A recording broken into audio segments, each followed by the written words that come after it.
Assalamualaikum warahmatullahi wabarakatuh. Waalaikumsalam warahmatullahi wabarakatuh. Selamat siang semuanya. Pertama-tama, marilah kita panjatkan puji syukur kehadirat Allah Subhanahu wa Ta'ala karena telah memberikan rahmat, kesehatan, dan keselamatan sehingga kita dapat berkumpul di ruangan ini. Adapun materi yang akan kami bahas yaitu yang pertama, pola budaya terhadap makanan dan gizi. Yang kedua, pola makan seimbang dan berjalan sekali.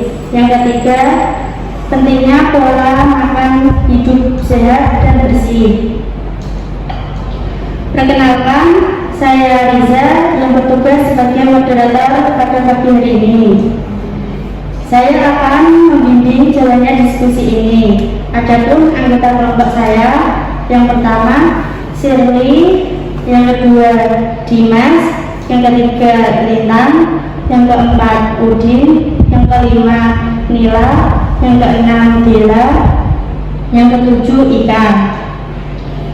Adapun susunan acara yang akan saya sampaikan, yang pertama pembukaan, yang kedua penyampaian materi, yang ketiga sesi tanya jawab, dan yang terakhir penutup. Baik teman-teman, langsung saja kita ke sesi yang pertama, yaitu pembukaan. Marilah kita baca basmalah terlebih dahulu. Bismillahirrahmanirrahim. Agar diskusi siang ini berjalan lancar sampai selesai.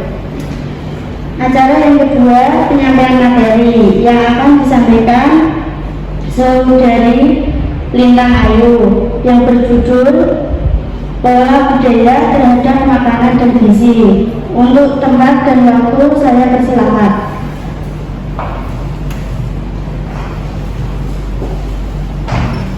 Baik, sebelumnya terima kasih pada Mbak Moderator.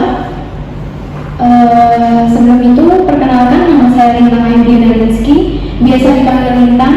Di sini saya akan memaparkan materi yang berjudul tentang pola budaya terhadap makanan dan gizi. Sebelumnya di sini ada yang tahu apa sih itu pola makan? Baik, pola makan yaitu suatu cara seseorang atau kelompok untuk memanfaatkan bahan makanan sesuai dengan kondisi ekonomi, sesuai dengan sosial dan budaya. Next. Kemudian di sini ada masalah budaya terhadap makanan dan gizi. Penyebab timbulnya masalah gizi yang dipengaruhi oleh beberapa faktor seperti satu, masalah ekonomi yang rendah. Maksud di sini dari masalah ekonomi yang rendah adalah contohnya penghasilan yang kurang mencukupi. Terus kemudian ada bahan makanan yang terus melonjak untuk naik. Yang kedua ada sanitasi yang buruk. Sanitasi yang buruk yaitu suatu kondisi yang kurang baik di keluarga yang berimbas kepada anak. Buruknya sanitasi bisa mengakibatkan penurunan pola makan. Contohnya kalau kita lagi masak, terus sanitasi kita buruk, terus pasti akan mempengaruhi kita rasa. Seperti kalau kita masak, masakan akan menjadi lebih pedas atau rasanya akan hambar, kemudian keasinan. Terus yang kedua ada yang ketiga ada minimnya pengetahuan gizi dan pola asuh pada anak. Contohnya sekarang ini banyak orang tua yang beranggapan, yang berasumsi bahwa dirinya adalah orang yang paling mengetahui tentang anaknya. Tetapi sebenarnya mereka masih harus berkonsultasi kepada dokter mengenai gizi. Contohnya kalau di masyarakat itu posyandu. Ketika di masyarakat ada pengumuman posyandu, biasanya orang tua itu ada beberapa orang yang malas untuk pergi. Karena apa? Biasanya orang tua itu takut diceramai, takut dimarahin sama dokternya. Padahal pola pikir yang seperti itu mengakibatkan gizi anak buruk. Terus kemudian anak lebih rentan terhadap penyakit.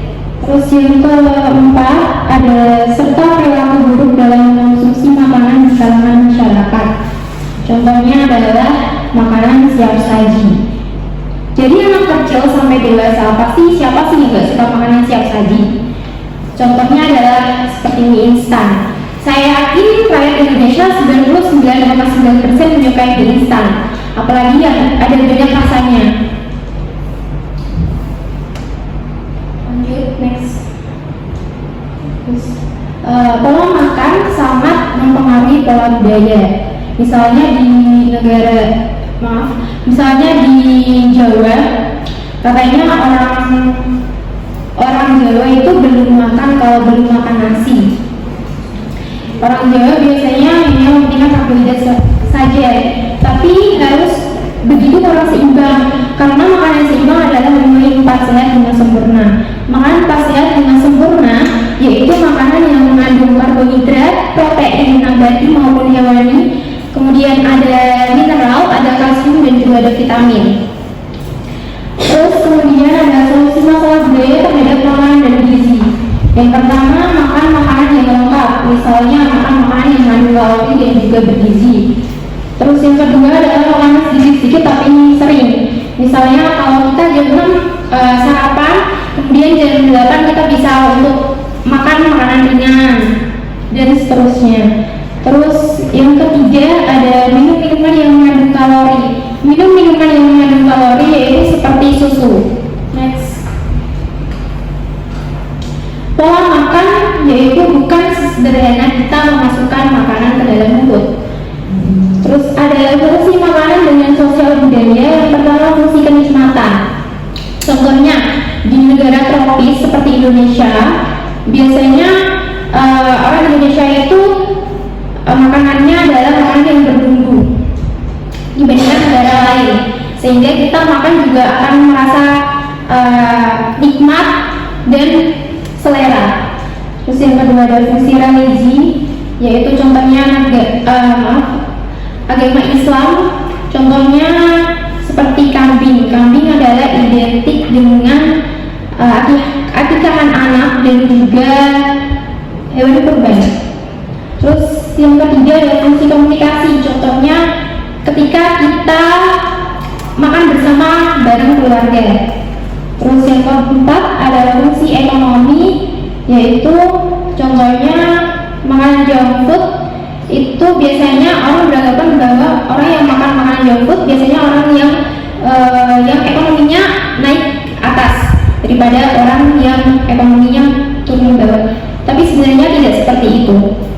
Terus cukup sekian pemaparan dari materi dari saya. Apabila ada kesalahan kata, saya mohon maaf. Wabillahi taufiq wal hidayah. Wassalamualaikum warahmatullahi wabarakatuh.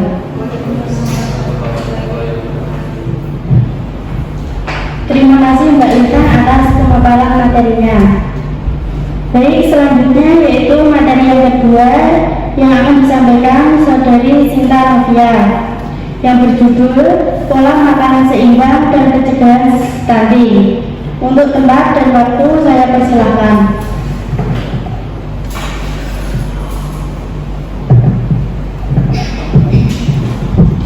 Baik, assalamualaikum warahmatullahi wabarakatuh. Waalaikumsalam warahmatullahi wabarakatuh. Sebelumnya perkenalkan, nama saya Sinta Novia Dewi, biasa dipanggil dengan sebutan Sinta. Nah, di sini saya akan menjelaskan sedikit tentang pola makan seimbang dan pencegahan stunting. Di sini ada yang tahu apa itu pola makan seimbang? Tidak. Nah, pola makan seimbang itu sendiri adalah merupakan suatu cara untuk mengubah pengaturan jumlah dan jenis makanan yang kita konsumsi sehari-hari. Nah, jadi makanan yang kita konsumsi dalam sehari-hari itu harus mencakup 6 bentuk zat gizi. Ada yang tahu salah satu zat gizi yang kita harus konsumsi sehari-hari? Nah, yang pertama ada karbohidrat, terus protein, vitamin, mineral, dan air. Next. Nah, pola makan seimbang sebagai zat pembangun dan zat pengatur. Nah, di dalam zat pengatur sendiri itu kita harus dalam sehari kita harus mengonsumsi air 2 liter dalam sehari normalnya ya. Terus kalau zat pembangun itu sendiri, di dalam zat pembangun itu mengandung bahan yang dinamakan seperti yang Mbak Lintang tadi jelaskan. Zat pembangun mengandung bahan zat nabati dan hewani. Contoh zat nabati itu misalnya kacang-kacangan, terus tempe, tahu dan lain-lain. Nah, sedangkan zat hewani itu berasal dari hewan. Misalnya telur, ikan, terus daging ayam, daging-daging lainnya pokoknya. Terus next.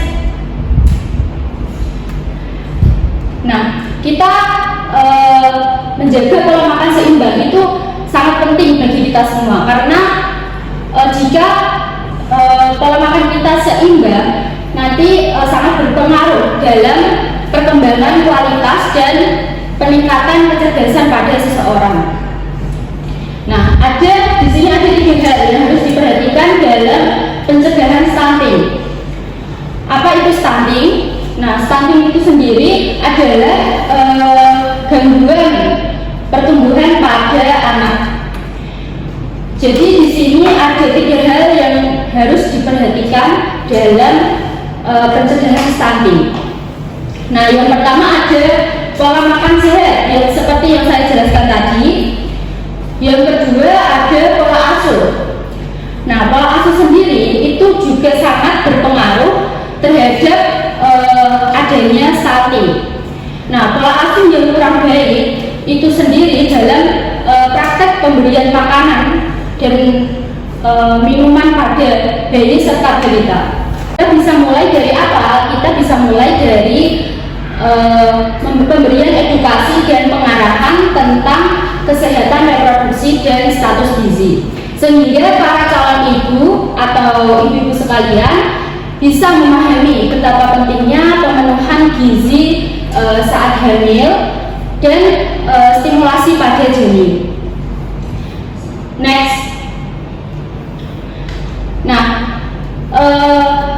sedikit lagi yang saya jelaskan ya.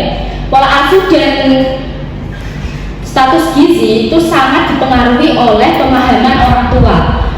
Nah, jadi kita sebagai orang tua harus paham sebelum kita kasih edukasi ke anak-anak kita.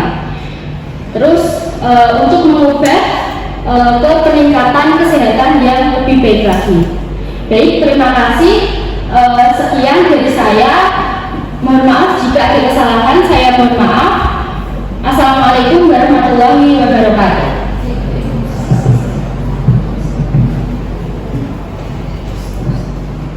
Terima kasih Mbak Sinda, materinya sangat menarik. Jika ada yang ingin ditanyakan nanti di akhir materi ya. Baik, selanjutnya materi yang ketiga yang akan disampaikan Saudari Nila yang berjudul pentingnya pola makan hidup sehat dan bersih. Waktu dan tempat saya persilakan. Baik, assalamualaikum warahmatullahi wabarakatuh. Perkenalkan, nama saya Nila Fiskadani, biasa dipanggil Nila. Di sini saya akan menjelaskan sedikit arti pentingnya pola makan sehat. Ada yang tahu arti penting pola makan sehat dan bersih? Nah, sekarang pengertian arti pola makan sehat dan bersih. Pola makan sehat adalah perilaku mengonsumsi makanan sesuai dengan kebutuhan gizi harian. Next.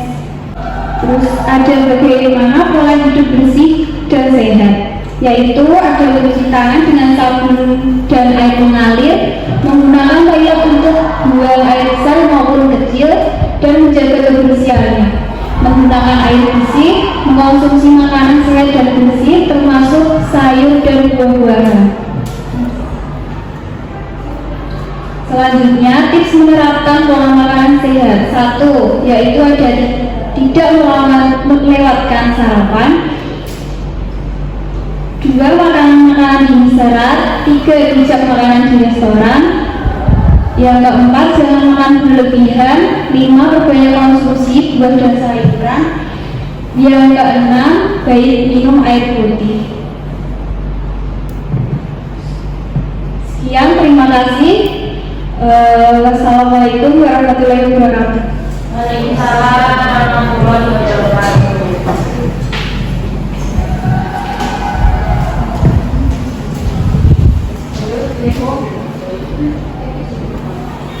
Baik, terima kasih penjelasan materi dari Mbak Nila. Kita masuk ke sesi yang ketiga, yaitu sesi tanya jawab. Jika ada yang ingin ditanyakan, silakan angkat tangan. Baik, assalamualaikum warahmatullahi wabarakatuh. Terima kasih telah diberikan kesempatan untuk bertanya. Perkenalkan, nama saya Eka Fadila Fajria. Di sini saya ingin bertanya, mengapa kita perlu mengkonsumsi makanan yang sehat dan bergizi? Dan bagaimana sih kriteria makanan yang sehat dan bergizi itu? Karena banyak dari sudut pandang orang lain ya, ada yang bilang cukup makan buah sama sayur aja udah bergizi, kok nggak usah minum ini, minum vitamin atau apa gitu. Terima kasih. Wassalamualaikum warahmatullahi wabarakatuh. Terima kasih Mbak Ika atas pertanyaannya. Apakah ada yang ingin ditanyakan lagi? Silakan Mbak. Terima kasih untuk Bapak Moderator, saya sudah diberikan izin untuk bertanya. Perkenalkan, nama saya Akmal Nurhayati Priadi. Saya ingin bertanya, mengapa pemerintah fokus melakukan pencegahan stunting? Sekian, terima kasih. Terima kasih Mbak Vivi atas pertanyaannya. Apakah ada yang ingin ditanyakan lagi? Ya, terima kasih. Pertanyaannya akan dijawab oleh pemateri yang disampaikan oleh pemateri. Waktu dan tempat saya persilahkan untuk menjawab. Baik, terima kasih kepada Mbak Ika yang sudah memberikan pertanyaan.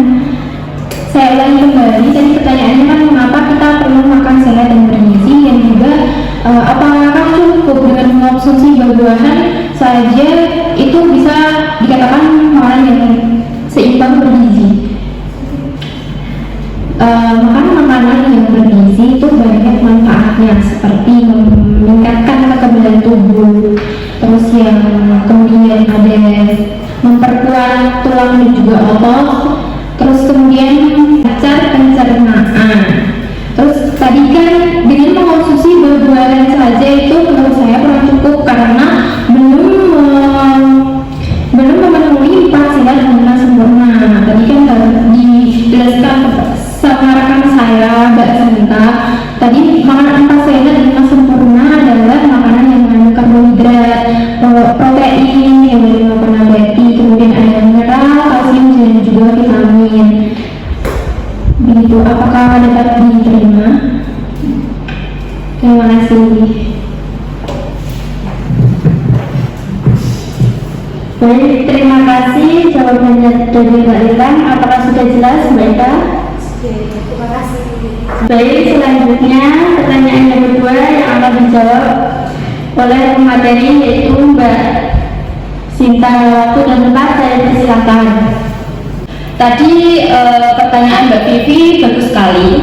Saya ulang ya pertanyaannya. Mengapa pemerintah fokus melakukan pencegahan stunting? Nah, jadi upaya tersebut itu bertujuan untuk anak-anak Indonesia agar tumbuh dan berkembang secara optimal dan maksimal, disertai dengan emosional, fisik, serta sosial, ya, agar dapat berinovasi dengan baik. Begitu. Bisa diterima Mbak Vivi? Baik, terima kasih.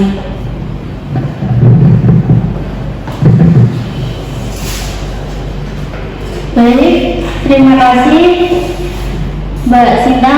Apakah sudah jelas Mbak Vivi? Jelas. Acara selanjutnya yaitu penutup. Marilah kita membaca hamdalah bersama. Alhamdulillahirobbilalamin. Semoga apa yang disampaikan dapat bermanfaat. Saya selaku moderator mengucapkan apabila ada salah kata mohon dimaafkan. Terima kasih. Wassalamualaikum warahmatullahi wabarakatuh. Baik, saya dan rekan-rekan pamit untuk undur diri.